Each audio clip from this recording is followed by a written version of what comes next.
childcare for families who need it most. That is the recommendation from a major government-commissioned inquiry aimed at getting more kids into childcare and more parents into the workforce. So what does it mean for you?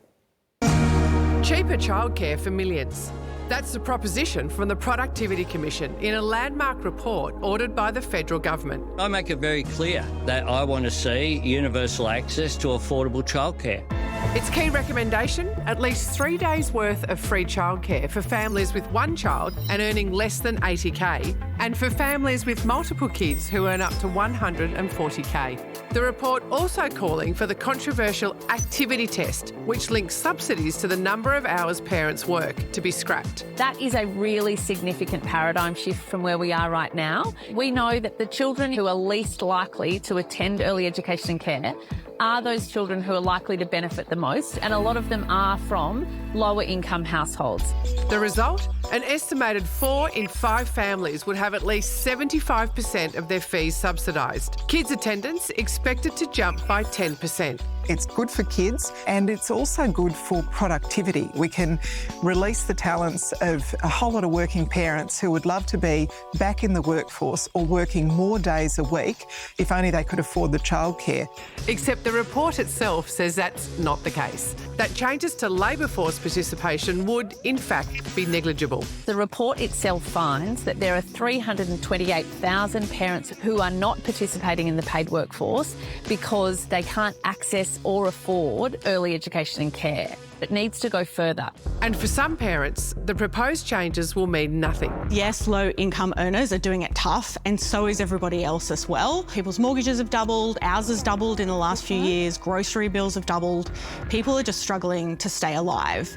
The Commission found capping childcare fees at $10 a day, a change advocates have long called for, would see nearly 62,000 more children benefit and 7,300 more parents entering the workforce. But it chose not to endorse this, saying it's too expensive and doesn't prioritise families who need it most. It actually doesn't make sense. It is a mistake to build a system that's just designed for children that are from disadvantaged backgrounds. We need to have a strong early childhood education and care system so that all children are able to participate.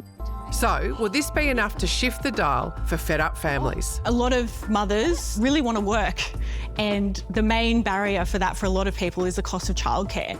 I want to prove to my son that women can do everything, but it's really, really hard.